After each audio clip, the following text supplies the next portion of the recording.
জুলাই অভ্যুত্থানে ছাত্র জনতার তীব্র আন্দোলনের মুখে পতন ঘটে 15.5 বছর ধরে ক্ষমতা ধরে রাখা ফ্যাসিস্ট আওয়ামী সরকারের। দলটি ক্ষমতায় থাকাকালীন সময়ে গুম, খুন, ক্রসফায়ার সহ এমন কোনো অপরাধ ছিল না যাতে তারা যুক্ত ছিল না। কিন্তু এরই মধ্যে বর্তমান অন্তর্বর্তীকালীন সরকারের প্রধান উপদেষ্টার আওয়ামী লীগকে নিষিদ্ধ করা নিয়ে বক্তব্যের তীব্র সমালোচনা ও নিন্দা প্রকাশ করেছে জাতীয় নাগরিক পার্টি। বিস্তারিত শিহাব ইসলামের ডেস্ক রিপোর্টে।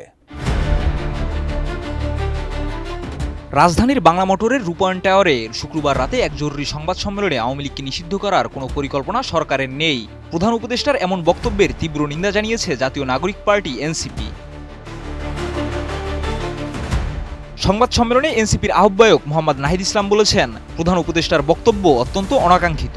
আওয়ামী লীগ কর্তৃক সংগঠিত পিলখানা হত্যাকাণ্ড, শাপলা হত্যাকাণ্ড, আগ্রাসন বিরোধী আন্দোলন হত্যাকাণ্ড, গুম, ক্রসফায়ার সহ চলমান বিচারবিহীন হত্যাকাণ্ডের প্রেক্ষিতে এমন বক্তব্য অবাঞ্ছিত। নিউট্রিলাইফ ফ্রুট জুস, ভুটানের তৈরি সুস্বাদু আসল জুস। প্রধান উপদেষ্টা অধ্যাপক মোহাম্মদ ইউনূস গত বৃহস্পতিবার ইন্টারন্যাশনাল ক্রাইসিস গ্রুপের প্রতিনিধি দলকে জানান, আওয়ামী লীগ নিষিদ্ধ করার কোনো পরিকল্পনা সরকারের নেই। এনসিপি তার এই বক্তব্যে প্রতিবাদ জানিয়ে বলেন, সম্প্রতি অন্তর্বর্তীকালীন সরকারের প্রধান উপদেষ্টা মন্তব্য করেছেন আওয়ামী লীগ নিষিদ্ধের কোনো পরিকল্পনা সরকারের নেই। আমরা তার এই বক্তব্যের নিন্দা জানাই। আওয়ামী লীগ কর্তৃক সংগঠিত পিলখানা হত্যাকাণ্ড, শাপলা হত্যাকাণ্ড, আগ্রাসন বিরোধী আন্দোলনে হত্যাকাণ্ড, গুম, ক্রসফায়ার, ভোট ডাকাতি সহ জুলাই হত্যাকাণ্ডের বিচার প্রশ্নে কার্যকর অগ্রগতি দৃশ্যমান হওয়ার আগে রাষ্ট্রের দায়িত্বশীল পদ থেকে এ ধরনের বক্তব্য অনাকাঙ্ক্ষিত। এনসিপির বক্তব্যে উল্লেখ করা হয়, আওয়ামী লীগ কোনো গণতান্ত্রিক দল নয়, এটি একটি ফ্যাসিবাদী দল।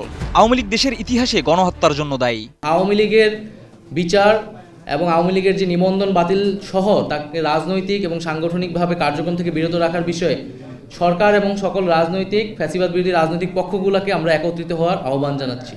এনসিপি আরও বলেছে, আওয়ামী লীগের দল হিসেবে নিবন্ধন বাতিল করা এবং ভবিষ্যতে তাদের রাজনৈতিক কর্মকাণ্ড বন্ধ রাখা উচিত। এদিকে জাতীয় নাগরিক পার্টি তাদের বক্তব্যে এই শঙ্কাও প্রকাশ করেছে, আওয়ামী লীগ যদি আবার রাজনৈতিক প্রভাব বিস্তার করার চেষ্টা করে তাহলে তারা তা প্রতিহত করবে। ফলত আওয়ামী লীগ এই মুহূর্তে গণতান্ত্রিক ফ্রেমওয়ার্কের বাইরে অবস্থান করছে। বিচার অনিষ্পন্ন রেখে আওয়ামী লীগকে নির্বাচনে অংশগ্রহণ করতে দেওয়ার যে কোনো ধরনের আলোচনা ও প্রস্তাব এনসিপি দৃঢ়তার সাথে প্রত্যাখ্যান করে। আওয়ামী মতাদর্শ, দল এবং মার্কার বিরুদ্ধে বাংলাদেশের জনগণ 36শে জুলাই চূড়ান্ত সিদ্ধান্ত জানিয়ে দিয়েছে।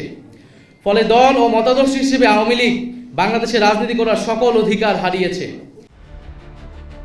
শিহাব ইসলাম, এটিএন নিউজ।